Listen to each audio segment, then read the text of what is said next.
বাবরি মসজিদের শিলান্যাস করব। আমি 1 কোটি টাকা আপনাকে দেবো, বাবরি মসজিদ ভিত্তি স্থাপন হবে। ইসলাম ডাকলে সিনিমিনি আপনি খেলবেন না বলে দিলাম।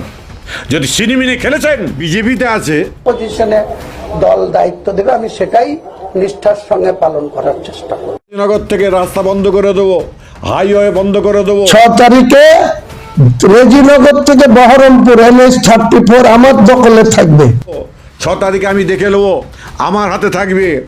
আপনি কি মনে ভাবেন? বিজেপির টাকায় আপনি যদি মসজিদ করেন, এই মসজিদের নামাজ হবে না। এই সময় ওয়াকাফলে মানুষ চিন্তিত হয়ে আছে, বাংলার মানুষ আপনাকে কেউ মেনে নেবে না। টাকাতে মসজিদ করা সন্দেহ আছে। মুর্শিদাবাদের হুমায়ুন কবির সাহেব, উনি কখন তৃণমূলে আছে আর কখন বিজেপিতে আছে, সেটাই আমাদের ভাবা দরকার। উপস্থিতিতে আমাকে বিজেপিতে গ্রহণ করা হয়েছে। আমি বিজেপির সমস্ত সংবিধান, সমস্ত সিস্টেম, সমস্ত রাজনৈতিক সিদ্ধান্ত মেনে চলার চেষ্টা করব। আমাকে যে জায়গায়, যে পজিশনে দল দায়িত্ব দেবে, আমি সেটাই নিষ্ঠার সঙ্গে পালন করার চেষ্টা। যে বিজেপির সঙ্গে খুব আতাত করে বিজেপিকে সামনের ফ্রন্টে এনে সে আজকে আবার তৃণমূলে ঢুকে আবার হঠাৎ করে বাবরি মসজিদকে আপনার তৈরি করালে খুব আপনার পড়েছে আর কি, মাথা ভেঙে পড়েছে। 6 তারিখে নাকি বলছে আপনার বাবরি মসজিদ ভিত্তি স্থাপন হবে। আবার শুনছি সৌদি আরব থেকে নাকি ইমাম সাহেবরা আসবে, ভিত্তি স্থাপন করছে। বিশেষ করে আমি অনেক মিডিয়া দেখেছি আজকে, তারই জন্য আজকে SS টিভির সঙ্গে আমার সাক্ষাৎ হওয়ার পরে আমি হুমায়ুন কবির সাহেবকে আমি বলতে চাইছি পার্সোনাল, আপনি মসজিদ তৈরি করছেন খুব ভালো কথা, কিন্তু আপনি কোন নীতির মধ্যে আছেন সেটা আপনি ঠিক করুন, নচেত কিন্তু এটা খুব বাজে জায়গায় একটা যাচ্ছে। কারণ আমাদের এই দেশকে আমরা কোনো দিন সাম্প্রদায়িক লাগাতে দিই না, আমরা সম্প্রীতির বার্তা আমরা দিয়ে থাকি, কিন্তু সেই সম্প্রীতির বার্তা আজকে সাম্প্রদায়িকের দিকে যাচ্ছে। আজকে দেশের যে পরিস্থিতি, আপনি আলেম সমাজকে নিয়ে, সাধারণ মানুষকে নিয়ে যেভাবে ছিনিমিনি খেলছেন, আপনি এইভাবে আর ছিনিমিনি খেলার চেষ্টা করবেন না। আপনি যতটুকু করেছেন এই পর্যন্ত স্থগিত করুন, নচেত কিন্তু মানুষ এখন খেপেনি।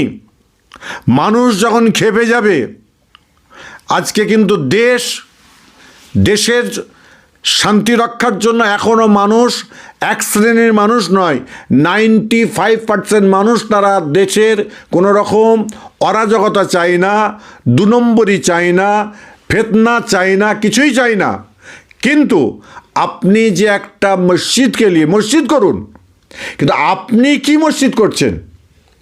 আপনি যে টাকা দিয়ে মসজিদ করবেন, তার পূর্বে তো দেখা যাচ্ছে বিজেপির টাকা আছে এর মধ্যে। বিজেপির টাকায় আপনি যদি মসজিদ করেন, এই মসজিদের নামাজ হবে না। ফতোয়া আপনার মুফতি সাহেবরা দেবে অবশ্যই। দারুল উলুম দেওবন্দ থেকে শুরু করে যত বড় বড় আপনার মাদ্রাসা আছে, ফুরফুরা টাইটেল মাদ্রাসা থেকে শুরু করে, হানাফি মাযহাব থেকে শুরু করে, শাফি মাযহাব থেকে শুরু করে, প্রত্যেকটা মাযহাবের কাছ থেকে আমাদের ফতোয়া নিতে হবে। আপনি যে মসজিদ তৈরি করতে চাইছেন, ওই মসজিদটার নামাজ হবে কি না, এবং এটা এই মসজিদে জেরার হতে পারে, এটা মাথায় রেখেছেন। শুধুমাত্র বলছেন আমি আপনার কি বলে রেজিনগর থেকে রাস্তা বন্ধ করে দেবো, হাইওয়ে বন্ধ করে দেবো, 6 তারিখে আমি দেখে নেবো, আমার হাতে থাকবে। আপনি কি মনে ভাবছেন? আপনি একটা MLA ছিলেন, একটা তৃণমূলের MLA হলেন, আপনি বিজেপিতে চলে গেলেন। বিজেপির আপনার কৈলাস বজর্গী না কি আছে, সে তার সঙ্গে আপনি হাত মিলিয়েছেন, সব করেছেন। আমি সব বুঝি, আমরা বুঝি না? আমরা ফুরফুরা পীর সাহেবরা আমরা অনেক কিছু বুঝি, আমরা ওরকম কিং মেকার। খবরদার আমাদের ঘরে খাওয়াবেন না।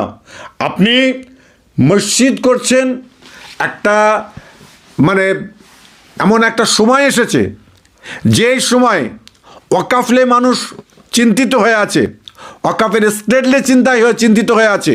আর এই দিকে আপনি আবার আপনার কি বলে 6 তারিখে বলছেন আমি ভিত্তি স্থাপন করব। যে ভিত্তি স্থাপন আপনি করবেন, সেই ভিত্তি স্থাপনে যে মসজিদ আছে, মসজিদকে আপনি ওয়াকেফ করেছেন? কিছুদিন আগে আমি শুনছিলাম যে আপনার কি বলে আপনি যে মসজিদকে তৈরি করছেন বা যেই জায়গাটা, সেই জায়গার মালিক বলছে আমি এখানে মসজিদ করতে দেবো না, আমি এখানে মার্কেট করব, এখানে অন্য জিনিস করব, এটা আমার জায়গা। আপনি কার জায়গায় মসজিদ করছেন?